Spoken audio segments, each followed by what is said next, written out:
दोस्तों, ये बात तो हम सभी जानते हैं कि जिस किसी भी प्राणी ने इस मृत्यु लोक में जन्म लिया है, एक न एक दिन उसकी मृत्यु निश्चित है। एक न एक दिन हम सभी को मर जाना है और इस दुनिया को छोड़कर जाना है।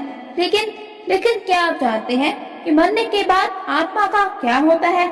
मरने के बाद आत्मा कितने दिन के लिए यहाँ धरती पर रहती है? क्या मरने के बाद आत्मा वापिस आती है? आइए जान लेते हैं इन सभी सवालों का जवाब अपने इस वीडियो में। नमस्कार दोस्तों, आप सभी का स्वागत है आपके अपने चैनल इस स्टोरी टाइम पर। बता दें आपको कि गरुड़ पुराण में इसके बारे में विस्तार से बताया गया है। गरुड़ पुराण में बताया गया है कि जब किसी व्यक्ति की मृत्यु होती है तो यमराज के यमदूत उसे अपने साथ यमलोक ले जाते हैं, जहाँ पर उसके अच्छे बुरे कर्मों का हिसाब होता है और फिर 24 घंटे के अंदर यम के दूत उस प्राणी की आत्मा को वापस घर छोड़ जाते हैं। यम के दूत के द्वारा आत्मा को जब वापस घर छोड़ दिया जाता है तो मृतक की आत्मा अपने परिजनों के बीच में भटकती रहती है और अपने परिजनों को पुकारती है, लेकिन उसकी आवाज को कोई भी सुन नहीं पाता। यह देखकर मृत व्यक्ति की आत्मा बेचैन हो जाती है और जोर जोर से चिल्लाने लगती है।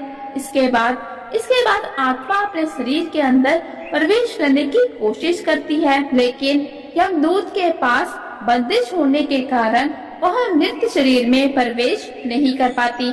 इसके अलावा गरुड़ पुराण की माने तो जब यम के दूत आत्मा को उसके परिजन के पास छोड़ जाते हैं तो उस समय उस आत्मा में इतना बल नहीं होता कि वो यमलोक की यात्रा तय कर पाए। गरुड़ पुराण के अनुसार किसी भी मनुष्य के मृत्यु के बाद जो 10 दिनों तक किया जाता है, उससे मृतक की आत्मा के विभिन्न अंगों की रचना होती है और जो 11वें और 12वें दिन पिंडदान किया जाता है, उससे मृतक आत्मा रूपी शरीर का मांस और त्वचा का निर्माण होता है।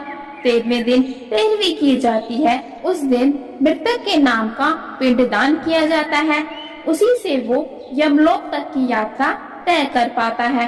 अर्थात मृत्यु के बाद मृतक के नाम का जो पिंडदान किया जाता है, उसी से वो आत्मा को मृत लोक से यमलोक तक की यात्रा करने का बल मिलता है।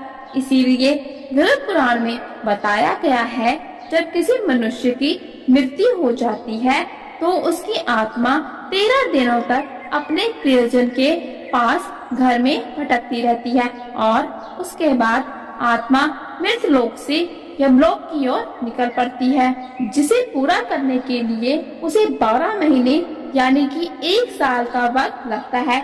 इतना ही नहीं, मान्यता के अनुसार 13 दिनों तक मृतक के नाम का किया गया पिंडदान उसके 1 वर्ष के भोजन के समान होता है।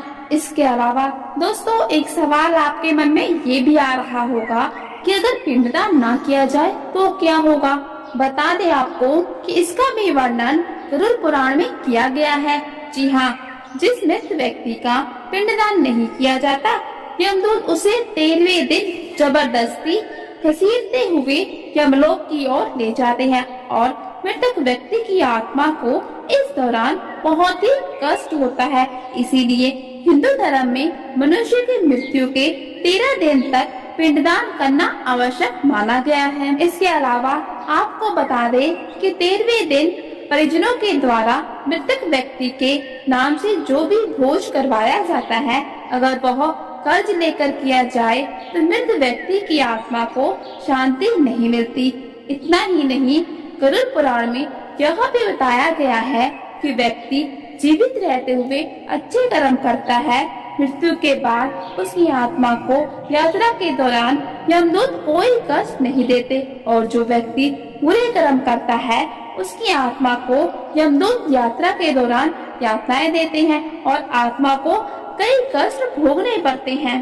तो दोस्तों, अगर आपको हमारी ये जानकारी अच्छी लगी हो, हमारे वीडियो को लाइक शेयर करना